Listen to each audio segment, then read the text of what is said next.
1 Chronicles 4:10, Jabez cried out to the God of Israel, "Keep me from harm so that I'll be free from pain."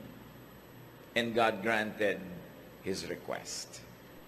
So ano po ang ginawa natin yan? At anong dapat natin gawin sa maiksing buhay na ito?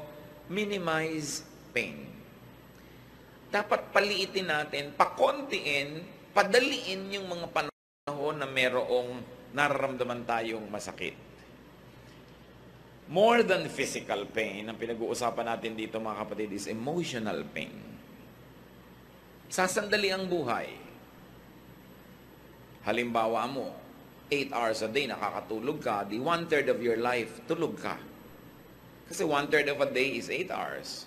So kung nabuhay ka ng 60 years, 20 years kang tulog. So ilan na lang oras ang natirang gising ka a day? Let's say, another 8 hours, professionally, nagtatrabaho ka, may ginagawa ka, and then all the other 8 hours, so ka naliligo, naglalaba, gumagawa ng mga kung ano. Ilang oras talaga ang meron kang daladalang pain? Dapat iksian yan. We should minimize pain. And what brings about pain in life? Conflict. We should minimize conflict. Yung meron kang kalaban, meron kang kainitan ng ulo, meron kang kakumpetensya, alangan namang araw-araw sa iyong buhay. Alagaan mo na may ganon. So pag may conflict, what should you do? You harmonize or you avoid. May conflict ka sa iyong biyanan, alangan namang buong buhay may conflict ka. Alangan mang habang nandiyan siya, nandun ka, may conflict kayo. Gusto mo bang gano'n ang buhay? So what should you do? You harmonize or you avoid.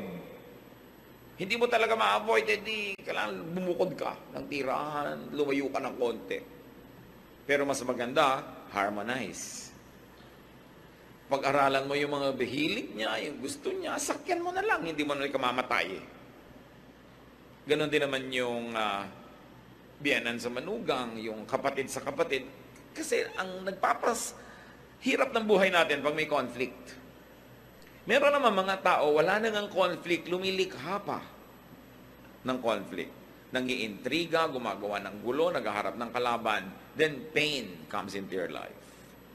Another bringer of pain is trouble. Awayan. Siyempre, yung conflict, pag lumaki, trouble na. What should you do, therefore? In this short life, make peace. Yun ay tinuturo ng Panginoon make peace. Sandali ka lang mabubuhay, uubusin mo pa sa trouble, pwede ka namang gumawa ng paraan para maging peaceful ang iyong buhay. Sa peace naman, dalawa lang yan manalo ka o magpatalo ka para may peace. Lagi kayo nagko-conflict mag-asawa, hindi ka naman manalo, magpatalo ka. Kasi kung talo ka na, wala nang labanan. Yung mga pagpapatalo na madali lang naman, halimbawa gusto niya yung aircon malamig, ikaw giniginaw, doble mo lang kumot mo. Magpatalo ka na lang para peaceful. Pero kung mananalo ka, di manalo ka, syempre gusto rin naman niya siya ang manalo. Lalo sa pag-ibig, hindi mo dapat goal manalo. Dahil sa tunay na pagmamahalan, pareho lang kayong bihag ng isa't isa. Dapat ganun para tahimik ang buhay. What else brings trouble in life? Struggle. Pakikipag-compete. Pakikipagpagalingan. Lahat ng tao may kanya-kanyang galing. Hindi mo pwedeng halimbawa madaig ang isang tao doon sa area ng galing niya, sa area mo naman, iba ka, hindi kanya madadaig. Huwag kayong mag-contest in the same field because one will lose, one will win. Operate in your field of giftedness. So pag may struggle, you win or you lose. Ganun din yun. What else brings trouble in life? Friction. Magkakamag-anak lahat yung pinag-uusapan natin. Laging may friction kayo ng hipag mo, may friction kayo ng employee, ng employer. Well, anong ginagawa pag may friction? You lubricate or you avoid the friction. Di ba yung mga makinang nagkikiskisan, nilalangisan para huwag magasgas at huwag masira. Ganun lang yun, yung mga kumisang langis na inilalagay mo para ang buhay nyo madulas, maluwag, madali. Mga kabaitan lang yun, thoughtfulness, pagpaparaya, pagbibigay, lumuluwag, dumudulas ang mga bagay na masakit at mahapdi. So, you lubricate. What else makes life difficult? Complication. So what do? Simplify. Lahat ng mga yan, tatantarin natin ang verses na support. Ang dami at hindi na natin gagawin ngayon. I want you to see the overview. That what must be done in this short life is first of all to minimize pain. You simplify. Halimbawa, ang dami mong load, ang dami mong bigat, ang dami mong dinadala, well, you fortify yourself or you unload. Ganun lang naman yun eh. Sa weight training, well, magbubuhat ka ng mabigat. Yun ang goal mo. Palakasin mong muscle mo, mag-diet ka, mag-exercise ka. O kung hindi mo kaya o gusto, bawasan mo yung bubuhatin mo. Nahihirapan ka sa buhay dahil ang dami mong hinuhulugan, di bawasan mo ang hinuhulugan mo, ihulog mo yung iba. Nahihirapan ka dahil ang dami mong role na pinapapel sa buhay, magbawas-bawas ka. Operate only in areas where you are gifted para mas madali. Kasi kung gifted ka doon, madali yung para sa'yo, kahit mahirap para sa iba. Ang gaano karaming binubuhat nyo na hindi nyo naman dapat buhatin. Hindi naman kailangan gawin. Kayo ang mag-isip niyan mga kapatid, kasi marami tayong dala na hindi naman kailangang dinadala. Isa pa, pressure. Ang daming pressure sa buhay. Dalawa lang pwede mong gawin. You yield or you avoid the pressure. Magpa-press ka nga sa pressure, o umiwas ka. Remove or avoid your cause of pain. Physical pain, isa yung problema. That's why we try to be healthy. We try to live a balanced life para mabawasan natin yung pain or ma-avoid. Emotional pain, halimbawa. Spiritual pain. Pag alam mong lumalabag ka sa kalooban ng Diyos, hindi ka mapakali, may guilt feelings ka, ba't ka lumalabag? Di sumunod ka na lang, mahirap pong sumunod. Di ba nahihirapan ka rin naman sumuway? Pareho lang mahirap. Di doon ka na sa pagsunod, wala ka pang guilt. Nagigilty ka pala, hindi ka mapakali. Pastor, binabagabag po ako ng konsyensya ko dahil meron po akong affair. Di tanggalin mo. Alam mo palang nababagabag ka eh. Simplify life para mabawasan yung pain. So you remove or avoid the cause of pain or desensitize yourself to pain. Bakit tayo may mga kalyo na tinatanggal nila pag nagpapa-foot spa ka? Kaya kami kalyo dahil laging gumagasgas yung sapatos, may conflict, di ba? Merong friction. Yung sinusuot mo sa paa at saka yung paa mo. So sa area na laging may kiskisan, may friction, yung paa mo gumagawa ng paraan para huwag masaktan. Naglalagay ng kalyo. Tapos tatanggalin mo pag nagpa-foot spa ka, di masakit uli. Hayaan mo marami kang kalyo para di ka masaktan. Kita mo yung mga tao makakapal ang paa, nakatapak na ng thumbtacks, di pa nalalaman. Ang kapal ng paa eh.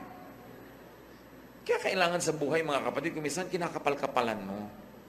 Medyo makapal-kapal ang mukha natin para hindi tayo laging nahihiya.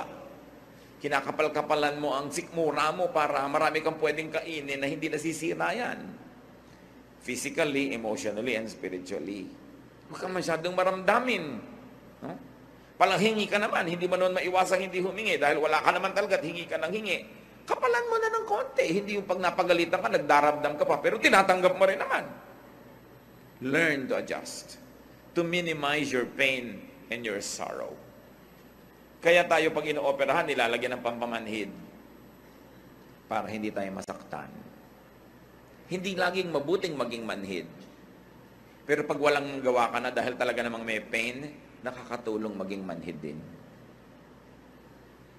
Ayaw sa'yo ng biyanan mo, lagi ka nalang halimbawa dinadabog-dabugan. Magmanhid-manhidan ka na lang dyan. Wala ka namang magawa, ginagawa mo na lahat para magustuhan ka niya. Nagmamano ka, ayaw iabot yung kamay, mahali ka, iniiwas yung mukha. Lagi mo pa rin gawin. Problema na niya yung kaya niyang tanggapin. Pero ikaw, ginagawa mo yung tama. Hindi mo dapat laging ipagdamdam na hindi ka gusto ng mundo. Kung minsan hindi naman dahil hindi ka kagusto-gusto, kundi talagang hindi magugustuhin yung tao na yun. Problema niya yun. Dapat medyo tinitibay-tibayan ng dibdib. Kaya ang bata dapat tinitrain eh. Sabi nga ni Balagtas, ang laki sa tuway walang pagtitiis. No?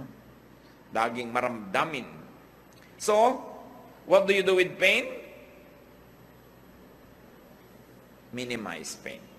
Ano mga pain nyo sa buhay na dala-dala ngayon mga kapatid? Siguro naman umaandar na imagination nyo habang nag-uusap tayo dito. Minimize them. Paliitin nyo. Huwag nyong malakihin. Kasi kung minsan iniisip mo pa lang yung problema, minamalaki mo na. Iniisip mo pa lang, imagination mo pa lang na hindi ka gusto, minamalaki mo na, naman problema ka tuloy. So it's all in your mind. You've got to do something. Now, what to do in the short life? If you're going to minimize pain, meron ka naman dapat i-maximize pleasure and happiness. Yan naman ang palakihin mo. Paliitin mo yung mga masakit at palakihin mo yung masarap. Yung nakakapagpasaya, yung nagbibigay sa'yo ng kasiyahan. Ecclesiastes 5:18-19.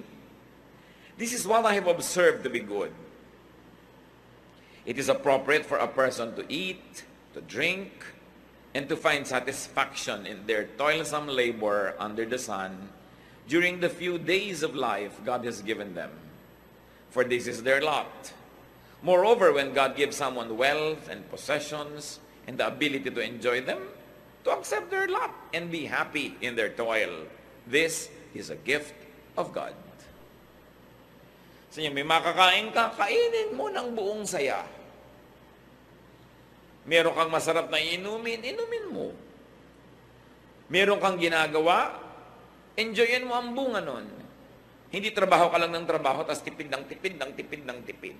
Kailangan enjoyin mo yung bunga ng iyong trabaho. At meron pang isa, dahil ka naman laging dapat magtrabaho, enjoyin mo yung trabaho mo.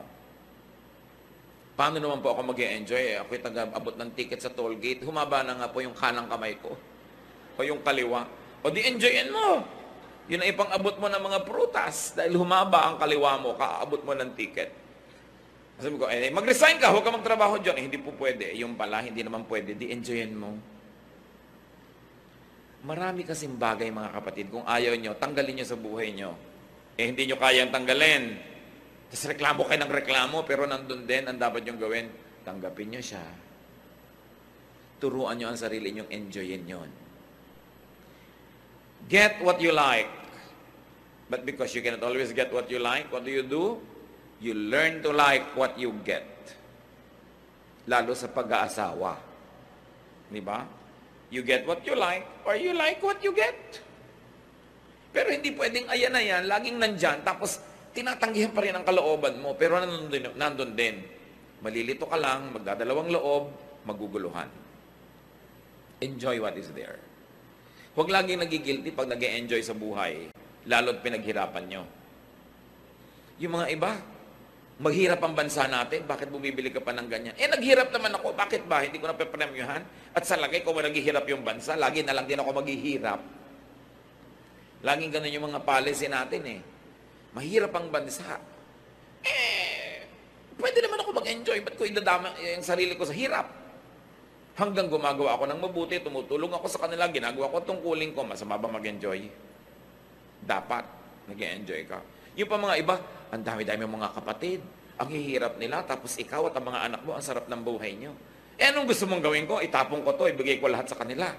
Ibinibigay sa akin ng Diyos. Ang mahalaga lang, nag-share ka. Isa madalas pangyayari sa atin ng mga kapatid Pagka ikaw ay medyo umangat sa buhay, tapos ang dami mga kamag-anak na ubod ng hirap, pinapagilty ka ng ibang kamag-anak mo. Binigay sa'yo ng Diyos. It's your lot. Enjoy it. Just don't forget to share. Kailangan hindi puro guilt. Find pleasure at work. That is important. Meron pa ako minsan, abroad, isang OFW, kumakain kaming ganyan, ng masarap na pagkain sa isang magandang restaurant, biglang tumigil at tumagulgol. Bakit ka umiyak? Ang sarap-sarap po na kinakain natin dito, tapos yung mga kamag-anak ko po sa Pilipinas, walang makain. Ipadala mo dun yan. Gusto mo? Sabi ko. O tumigil kang kumain, dun ka. Dalawa lang kami ng gana. Alam niyo naman ako sa kaprangkahan, sinasabi ko talaga yun. O gusto mo lumabas? Hindi po. Gusto mo ipadala? Hindi po. Di kainin mo. Kaharap mo na yung pagkain, drama ka pa ng drama dyan. Sa palagay mo ba, kung hindi ka kumain ngayon, mabubusog sila doon. Binibigyan ka, enjoy it. Just don't forget to be good and to share. Yan lang lagi ang pang-balance noon. Nagtatrabaho ka naman, naghihirap ka. At sa lagay, papatayin mo yung sarili mo dahil lang may mga taong nagugutom. Kailangan marunong ka nun kasi ang Diyos, binibigyan ka ng grasya. Pag binigyan ka, gusto niya enjoyin mo eh. Ikinatutuwa yan ng Diyos. Sabi sa Ecclesiastes 5:18, to find satisfaction in their toilsome labor. This is what people should do. How else do you maximize pleasure and happiness? Do what is pleasurable as long as you know na hindi ka napapasama. Hindi ka gumagawa ng masama, hindi ka nalalayo sa Diyos, nagpapasarap sa buhay mo, do it. Ba't ba tayo pinahiram ng Diyos ng katawan? Para parusahan? No. Espiritu tayo, pinahiram tayo ng katawan, suot mo lang yan sandali, tapos tatanggalin na uli yan, kaya habang suot mo yan, dapat ma-enjoy mo yung ine-enjoy ng katawan. Hindi kalaban ng espiritualidad, hindi kalaban ng pagiging makadiyos ang katawan. Diyos ang nagbigay ng katawan. So, binigyan ka ng mata para makakita. Di tumingin ka ng magagandang bagay, basta't hindi mo ninanakaw. Binigyan ka ng dila para tumikim ng masasarap na lasa, pasarapin mo. Yung iba, dapat ikulong o kaya barilin sa luneta. Kasi gumagawa sila ng krimen. Alam nyo kung anong krimen? Hindi sila masarap magluto. Hindi sila magandang maghain. They are not doing justice to food. Tao number 1, binigyan mo ng bawang, sibuyas, kamatis, naggisa ang sarap. Tao number 2, bawang, sibuyas, kamatis, the same thing, walang kalatoy-latoy. Hindi ba dapat barilin? Gusto mo sabihin, anong ginawa mo sa bawang at sibuyas at kamatis? Hindi mo napasarap. Pareho lang ba't yung isang tao gano'n ang ginagawa niya? Alam nyo, napakalaking pananagutan na sarapan ng luto. Hindi kung ano na lang, kasi gift yan ng Diyos. At alam nyo kung bakit dapat? Kasi yung pinapakain mo, hindi ka naman sure na laging may gana. Kung minsan nagkakasakit yun, hindi na makakain, nakaswero na lang. Tapos hindi na nakatikim ng masarap na pagkain. Laging tuwing gagawa ka ng leche plan, parang pudding. Di ba? Magpapakain ka na lamang ng ube, kamote pa. Ba't ba pinipake mo pa? Mahal din naman yung kamote. Yung hindi gumagawa ng good justice to food. Maghahain ka, gulo-gulo. May 3 tuyo nagka-cross-cross doon sa table. Di ilinya mo sila, lagyan mo ng konting kamatis, konting bulaklak. Sumasaya yung buhay. Dapat pinapasaya mo. Sasabihin pa ng ibang kamag-anak, ang arte-arte mo naman. Kung gusto mo pa, magandang baso. Hindi nila intindihan ang ibig nila sabihin nun. Dahil ang Diyos maarte. Pag tinignan niyo yung hinihingi niya mga kurtina sa templo, mga furniture, gusto niya maganda. Because God is God of beauty. So you beautify your table. You make your food delicious and nice. Pinagtitimpla-timpla mo yung kinakain mo, gagastosan mo rin lang eh. You should do what is pleasurable. Find pleasure in what must be done instead of it being just a chore. So you maximize pleasure and happiness. And we go to the third point in what we should do in this short life. Do good. Maiksi lang ang panahon. Sandali ka lang pwedeng gumawa ng mabuti. Hindi lahat ng taong mahirap ngayon, mahirap bukas. Habang mahirap sila, tulungan mo na. Malay mo naman makaaho na sila dyan, hindi mo na kailangan tulungan later pa. Yung kailangan mong tulungan mo lang ngayon kasi hindi naman laging mangangailangan yan. Sabi na nga nila, people need help in the beginning and at the end. So sa simula, tutulungan mo. Doing good gives mystical pleasure. May saya na hindi maintindihan ang taong nagbibigay ng bukal sa loob. Ito ang saya na hindi mararanasan ng mararamot. Hindi nila alam yung saya. Na mayroong bahagi ng iyong kaluluwang nakikiliti ng pagbibigay. At yung hindi marunong magbigay, hindi alam yung kiliti na yun. Hindi nila yung nararanasan. Doing good pleases God who can bless you. Lahat ng blessing na darating sa buhay mo, sa Diyos lang naman pwede manggaling. Pag nagbibigay ka at mabuti ka sa kapwa, natutuwa sa iyo Diyos, di siya magbe-bless sa iyo. Kaya masarap gumawa ng mabuti. And doing good pleases the spirit and the conscience. Kung minsan, meron sa ating nagdadamot-damutan, hindi naman talaga maramot. Anong ibig ko sabihin? Tinitikis yung pangangailangan ng kapwa, pero matapos nyo naman tikisin, nagigilty kayo, masama rin ang loob nyo, hindi kayo talaga maramot. Kasi yung talagang maramot, wala namang mararamdaman yun. Pag may nararamdaman kayong ganun mga kapatid, huwag niyong tikisin yung kabutihan ng loob niyo.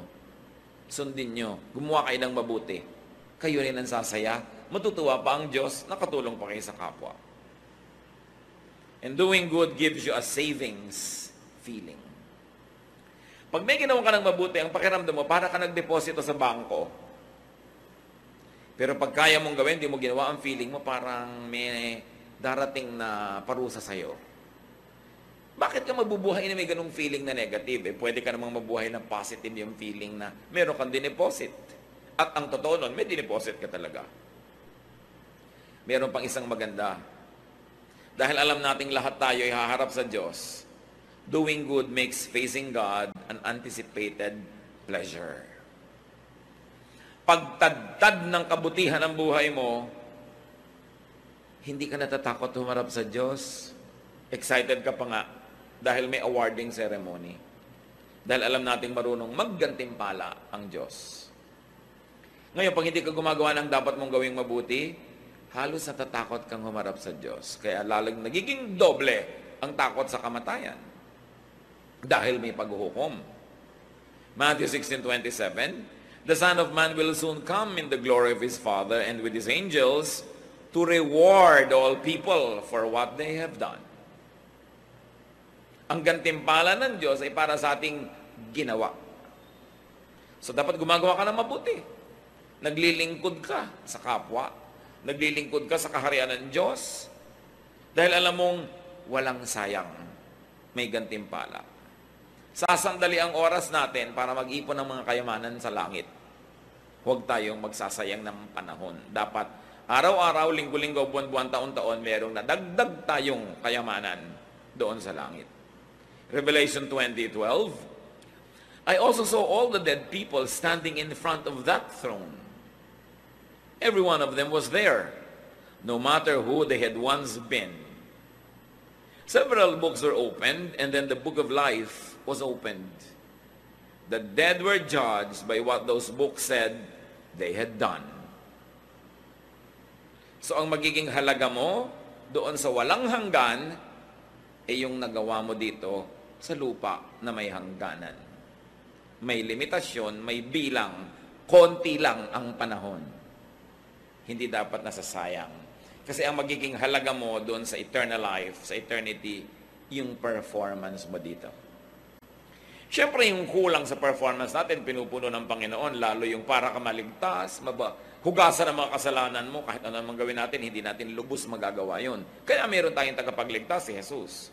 Pag tinanggap mo siya sa iyong buhay, yung kulang sa iyo, ilalagay niya para ka mapuno, maligtas. Pero kaligtasan ang sinasagot ni Jesus, hindi service, hindi ministry. Ikaw ang gagawa nun. Believing in the Lord Jesus Christ and accepting Him into your life saves you. But after salvation, after you have accepted Jesus as Savior, then you have to follow Him as Lord. That means, susunod ka, maglilingkod ka. Bawat araw na ipinahihiram, binibigyan tayo ng pagkakataong mag-impok ng kayamanan sa langit. Dapat, hindi nasasayang. At habang gumagawa tayo ng mabuti, yung iba naman may nalilimutan. Kaya paalalahanan natin, do not forget to do and do not neglect doing good to yourself. Kasali ka, kapatid, sa gagawan mo rin ng mabuti. Yung iba ang buti-buting anak, ibinigay na lahat sa magulang. Ang buti-buting kapatid, ibinigay lahat sa kapatid. Pero pag tiningnan mo siya, mukha siyang naghihingalong tipaklong kasi hindi siya kumakain ng masarap, hindi siya nagbibihis ng maganda, wala na siyang fun, wala siyang pasyal. Hindi yon. Dahil ang sabi sa Mark 12:31, love others as much as you love yourself. So what is the presumption here? That you love yourself. And it's not bad. God likes you to love yourself. Because you are not your own. You are God's. You were bought at a price. So, you are God's property, and you must love all of God's properties, including yourself. Yung iba, minamasama nila pag mahal mo ang iyong sarili. Hindi. Ang sabi ni Lord, mahalin mo ang kapwa mo, gaya rin ang pagmamahal mo sa sarili mo. In other words, okay lang sa Diyos as gusto niyang mahalin mo ang sarili mo. Kaya lang, mahalin mo rin yung iba. Tulad ng pagmamahal mo sa sarili mo, hindi sarili mo lang. Yun ang point. Hindi sinasabi sa ating, huwag mong mahalin ang sarili mo at iba lang. Sabi niya, mahalin mo sila gaya ng pagmamahal mo sa sarili mo.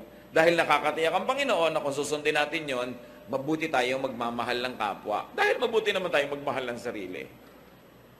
So malaking crime not to love yourself. Because when you don't love yourself, you have no love in you, and you cannot give what you do not have. Love others, but love yourself also. Isa pa pong kinakatakutan lagi ng mga tao, ano mangyayari kaya kinabukasan? Ano mangyayari sa future? Marami yan, mahilig magtanong. Naku, pastor, malapit na yata mag-unaw ang mundo, bumabaha na po sa ano. Luma na yan, mas malaki yung baha ni Noah. Wala nang, tatalo pa doon. Hindi bago yung baha-baha na yan. Bakit po ganyan? Parang naiiba ang klima. Maraming beses ang nag-iba ang klima ng planeta, kaya lang wala pa tayo nun dito, kaya di natin alam. Nag-iiba lang yan, huwag kayo matakot. God is God of climate. May nagaganap ba? May lumalaglag ba kahit isang patak ng ulan sa lupa na hindi alam ng Diyos? Na hindi niya pinayagan? Tumabingi na daw yung mundo. Tumabingi na ngayon nung Noah's flood, kaya nagkaroon ng season. Kaya magpatiwa-tiwarik, yung mga nasa Australia nga, nasa ilalim, hindi pa rin sila nalalaglag. No? Marami tayong mga pinoproblema na hindi naman natin dapat problema kasi hindi tayo Diyos.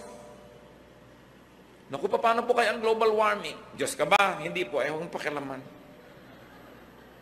Magtipid ka ng kagagamit mo ng aircon. Huwag kang magbutasin yung ozone layer. Have an environment-loving lifestyle. Yun ang pwede mong gawin. Pero hindi mo kayang pigiling matunaw yung mga bundok-bundok na yelo sa North Pole. Paano ko kung lububog ang mga mabababang lugar? Di tumira ka sa ibabaw ng Mount Mayon. Alam niyo kung bakit napakarami ngayong taong nasasalanta ng mga baha? Kasi hindi naman natin dapat tinitirhan yung tinitirhan natin ngayong mga lugar Bakit ka lumulubog sa mga ganyan-ganyan? Kasi naman yung architecture na ginagawa natin hindi bagay sa ating klima. Kaya nga yung mga sinaunang bahay sa Pilipinas, may mga silong, matataas ang silong. Natural, bumabaha pagkatagbaha. Kung mataas yung silong mo, hindi ka lulubog. Nakabunggalo ka, lulubog ka nga. So, sinisisi mo yung Diyos. Diba? Di, taasan mo ang bahay mo. May silong ka pa. No? Mahirap kasi bunggalo-bunggalo lang yung mga bahay ngayon. Diba? Ginagaya natin yung mga bahay sa Amerika na ngayon, lubulubog na rin yung mga bunggalo nila. Yung mga tabi ng ilog, tinitirhan natin. Hindi naman tinitirhan yan Tapos yung mga gilid ng ilog, sinasakop mo, hindi naman sa'yo. Pagkatuloy dumating yung maraming ulan, walang puntahan, di natural, papasok sa bahay mo dahil nandun ka Ang dami-dami pang lugar sa planeta na walang bahay.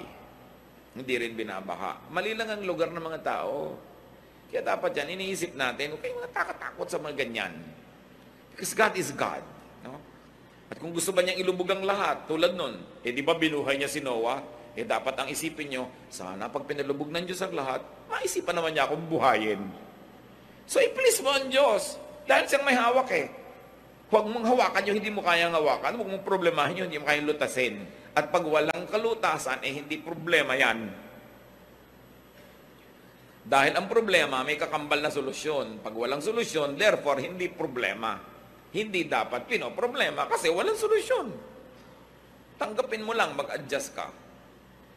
Iniisip mo yung ano kaya mangyayari from ganito, pagdating ng panahon, para kayo sumaya, what to do in this short life, mga kapatid, live by the day.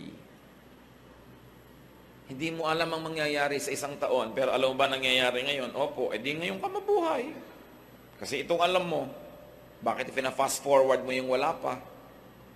Matthew 6:34, don't worry about tomorrow. It will take care of itself. You have enough to worry about today. Tanim niyo sa isip niyo yan. Huwag mong alalahanin yung bukas, aalagaan niya ang sarili niya. Ang alalahanin mo lang yung ngayon. At siguradong yung ngayon, kayang-kaya mo yan sa tulong ng Diyos. Nanghihina lang ang loob mo kasi yung mga darating pa, sinosolve mo na ngayon. Pagdating niya, tsaka mo solven. Malay mo na, pagdating nun, wala ka na rito. Tapos pinoblema mo pa, doble lugi mo. Enjoy the day, savor the moment. Ang araw na ito, pahiram, gamitin mo mabuti. Yung nakaraan, kahapon, kumbaga sa pera, nagastos na yon, wala na.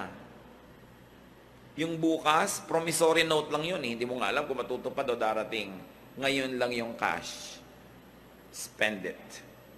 Enjoy it. No? Huwag mo rin sobrang isave kasi yung gastos mo bukas, bibigyan ng Diyos ng panibagong budget. Binadgetan ka ngayon, di mo ginastos. Nilaan mo bukas. Bukas may iba na naman budget yun eh. Because the blessing of the Lord is new every morning. It's new, hindi siya kulang. Kung minsan, you're playing too safe, sobra ka rin magtipid, hindi ka na nag-enjoy. Although, magbuti naman nagsisave ka kahit paano. Kaya dapat binabalance mga kapatid. Dapat alam mo rin how to enjoy the day. Kasi ang araw na ito, pag hindi nyo na-enjoy, hindi na ito babalik kahit anong gawin nyo. Tapos na to. So habang narito, lasapin. Bukas, may panibagong grasya. Bukas, nandun pa rin ang Diyos. Napakaganda ng inilaan ng Panginoon para sa atin. Sabi, no eye has seen, no ear has heard, no mind has conceived what God has prepared for those who love Him. Ibig sabihin, papaganda ng papaganda yan, hindi papangit. Huwag kasyadong magpatakot sa mga nananakot lagi. No? Ang mahalaga, please God. Trust God. Enjoy the moment. Do good. And another thing, brothers and sisters, don't always hurry.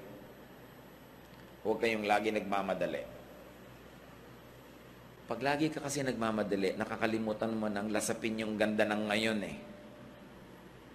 Okay, natapos mo nga lahat ng gagawin mo. Oh, mauubusan ka ba naman ng gagawin? Di ba? Hindi naman. Hindi naman yan nauubos. Pero ang nawala sa'yo, yung araw na yon, yung enjoyment na para sa araw na yon, forfeited na yon, tapos na. Siyempre naman, kung may deadline ka, dapat kang magmadali. Pero huwag mong gagawin yung buong buhay mo ay isang buong pagmamadali. Kasi sandali lang ang panahon dito. Dapat marunong rin mag-pacing. How do you enjoy the day, brothers and sisters?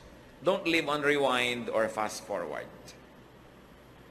Huwag kayong magpatali sa nakaraan. Tapos na yun eh. Huwag nyo ring laging isipin yung darating pa dahil wala pa yon. Itong moment na ito, pag inubos ko sa pag-iisip ng nakaraan, di hindi ko na-enjoy yung moment na ito dahil nadoble yung oras na binigay ko sa nakaraan. Right?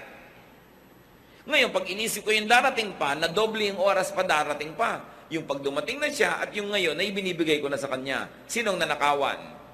Yung ngayon. Do not give to yesterday, do not give to tomorrow by stealing from today. Because today is all you have.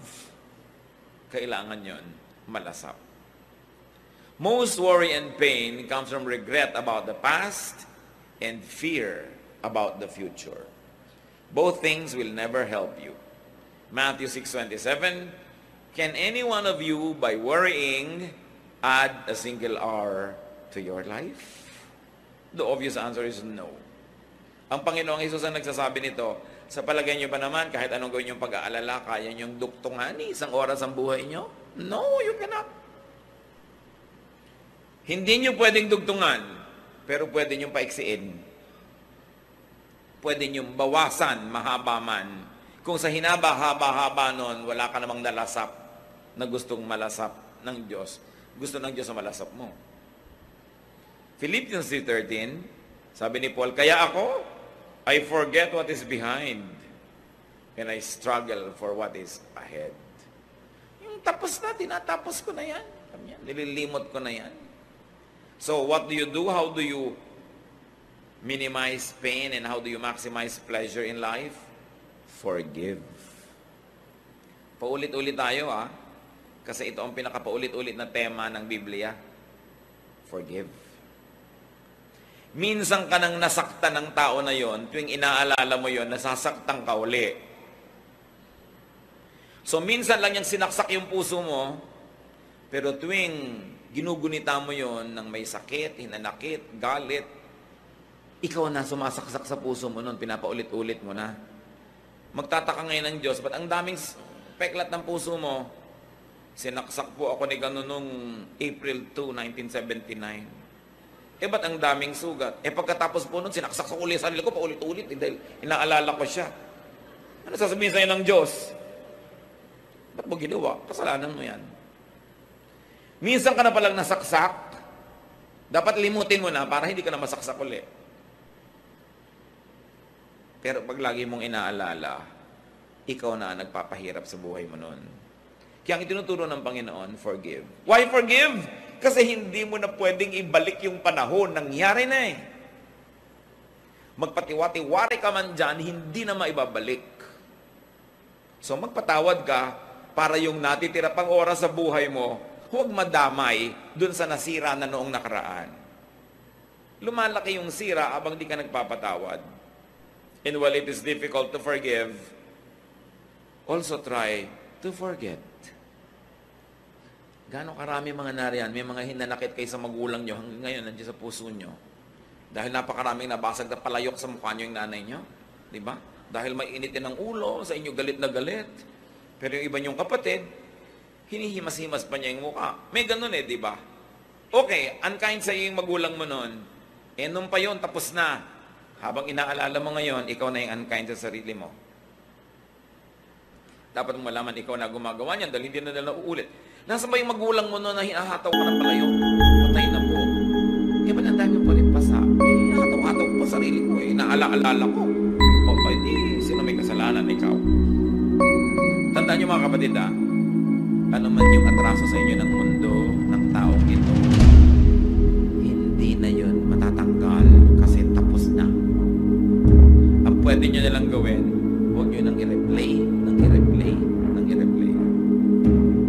Kayo pag nakakita ng pangit na eksena sa pelikula, gusto nyo replay, rewind. Iba ayaw nyo? Ba't nyo nire-replay yung mga sama nyo ng loob, mga galit, mga hinanakit? Kasi self-torture yun. Sabi ni Paul, I forget what is mean. If you cannot forget it because you're godly, at least forget it because you're wise. Because you are the beneficiary when you forgive and forget. Lalo't namatay na, huhukayin nyo pa ba sa lupa, gaganti pa kayo? Wala na eh. At kahit gumanti pa kayo, hindi na rin maibabalik yung natanggal sa inyo, yung nasaktan sa inyo. So, ang pinakamaganda na lang gawin dyan, ilibaon nyo na, kalimutan nyo na, and travel on as best as you can. Marami pang natirang pagpapala ang Diyos. Ngayon, nabubulag tayo, hindi natin nakikita yung pagpapala kasi lagi nating nililingon yung dating mga pait at dusa at hirap ng buhay natin. Nadadaya tayo. This is the work of the enemy. The enemy deceives us into being tied down to the past and too scared about the future that you forget to enjoy today. Si Lord ang may sabi, live by the day. Let tomorrow worry about itself. Alam niya ang itinuturo niya sa atin. At panglima, that we should do in this short life, prepare to meet your God because you will. Ecclesiastes 12:7, pag namatay tayo, the dust returns to the ground it came from, and the spirit returns to God who gave it. Yan ang sure. Hindi tayo sure tungkol niya sa mga mangyayari sa mga planeta, pero may isang sure, you will meet your God. So prepare for it. That's why you do good. Kung ano man yung good na yon, kayo mag-define sa buhay nyo. Kasi alam nyo rin what is bad. Do good. Make peace with God. Banggain nyo na lahat, wag lang Diyos. Suwayin nyo na lahat, wag lang Diyos. Kalimutan nyo na lahat, wag lang Diyos. Yan ang pinakamalaking pagkakamali na pwede natin magawa. Make peace with God. Because when you are at peace with God, all else will follow. At kahit awayin ka ng mundo, kakampi mo naman ng Diyos, nakasandal ka, hindi lang sa pader, sa Diyos. Huwag kayong gagawa mga kapatid nung alam nyo na alam nyo ayaw ng Diyos sa ginagawa nyo. Tapos gagawin nyo pa rin. para lang sa cheap thrill, para sa konting saya, mas ang laki ng pagdurusa mo. Lugi ka doon. Make peace with God. Because when you're at peace with God, you're at peace with yourself. So pag may ginagawa tayo, araw-araw mga kapatid, maliit man o malaki, itanong nyo yung 5 nating mga issues about what to do in this short life. Itanong mo, will this minimize pain? Naiinis ako sa biyanan ko. Uubusan ko siya ng ulam. No? Titirahan ko ng mga kalansay ng isda. Ang isda pa naman dulong. Pero mahirap yatang hinainan nyo para itira mo na lang ang tinik. So itatanong mo, will this minimize my pain or will this increase it? May kalaban ako, lalo ko siyang sasaktan. Ang tanong, will this minimize the pain o lalo lang siya magagalit sa akin, gaganti, hindi na ito matatapos? Lagi nyo itanong yan, will this minimize my pain? Manonood ako ng malungkot na drama at pelikula, itatanong dyan, will this minimize my pain or will this increase it? Alam nyo na ang dapat gawin. Then you also ask, will this maximize pleasure? Magluluto ako, sasarapan ko pa ba to? Will this maximize pleasure? Then sarapan. Meron akong gagawin, will this maximize pleasure? Tamad akong mamalansya, pero lahat na lang na humaharap sa akin, halos itago ko yung sarili ko dahil para akong hinugot mula sa kung saang maliit na lungga. Plansyahin mo na lang kasi it will maximize your pleasure in showing yourself to people. Diba? Yung itatanong mo, paano ko ba mapapadagdag yung sarap at ganda? Then, meron tayong ginagawa, you ask yourself, am I doing what is good? Tapos, nag-aalala ka na naman, may naalala kang kahapon, bukas you ask yourself, teka, am I living by the day? Ine-enjoy ko ba ang araw na ito? O ginagawa ko ba yung mabuting tungkulin ko sa araw na ito? O nalilibang na naman ako at nadadaya ako at kung saan-saan nakakarating aking isip? At pag may ginagawa pa tayo mga kapatid, itong huli nyo itanong, will this prepare me to meet God? Lalo ko bang ikatutuwa? Nahaharap ako sa Diyos o iiwasan ko yung mga panahon na yun? What causes pain in your life? Konti lang pong pain sa buhay ang hindi natin pwedeng iwasan. Marami nga dyan, self-inflicted. Isipin natin lahat yun. Sabi sa Desiderata, strive to be happy. Pagsikapan mong sumaya. Pinagsisikapan yan, pinagtatrabahuhan yan, hindi yan nangyayaring natural lang. Sinasadya para ka sumaya. Mga naghahanap ng partner sa buhay, yung mga sinyong qualified pa, yung may partner na manahimik kayo dyan, like what you get.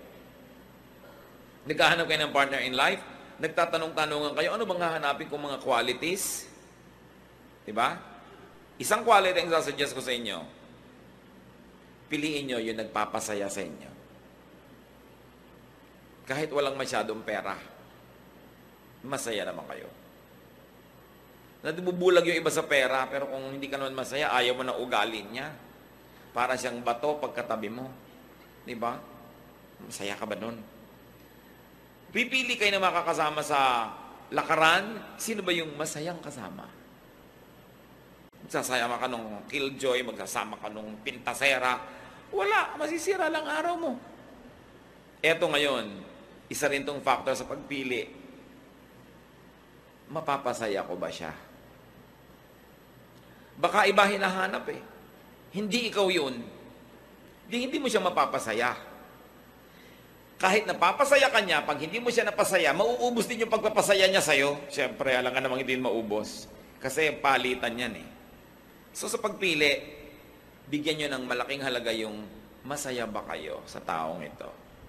Hindi yun, ako, nag-aaral yan dentistry, sa dami ng bubunutin niyang ngipin, ako, kikita tayo. Hindi yun. Kasi kahit naman siya mahirap ngayon, hindi mo alam kung yayaman din yan eh. Yung mayaman, hindi ka naman sure kung maghihirap yan. So hindi yun ang pagbabasihan mo. Hindi rin yung itsura.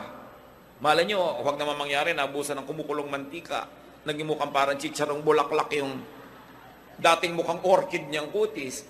Eh kung yun lang yung kasiyahan mo, di nawala na. Pero yung ugali, madilim at maliwanag, yung ugali pareho yon.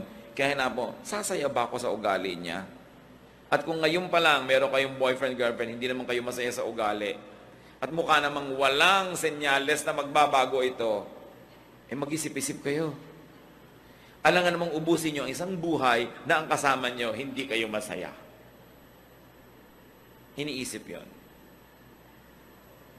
Sino ang magandang kasama? At maganda ba kayong kasama? Masaya ba kayong kasama? Alam nyo, dalawang bagay ang mahalaga sa buhay. Tanggalin natin yung mga religious kung ano-anong baggage. Dalawa. Dapat, masaya. Diba? At dapat magaan. Pag masaya kayo, magaan ang loob nyo, kahit daganan kayo ng bundok-bundok na problema, you will survive. At yun, nasa ugali. Tiyakin din natin yung ugali natin, ini-improve natin na tayo yung magaan kasama at masayang kasama. It is a ministry. Sa palagay nyo, ang Panginoong Jesus, bakit ang mga makasalanan, yung mga kung ang hilig sa kanyang sumama? Kasi kahit hindi siya nagko-compromise, kahit yung tama, laging tama, mali, laging mali, pero magaan siya magdala. Hindi siya nakakasakal. Masarap siyang kasama. That's why he was a friend of sinners. Dapat gano'n din ang ating policy. Gaano karami pang araw, oras, linggo natitira sa atin mga kapatid na ipapahiram ng Diyos? Kung may nasayang na tayong marami nun, tigilan na natin yon. Let's maximize our happiness. Let's maximize the happiness of people around us. Maging agent of peace.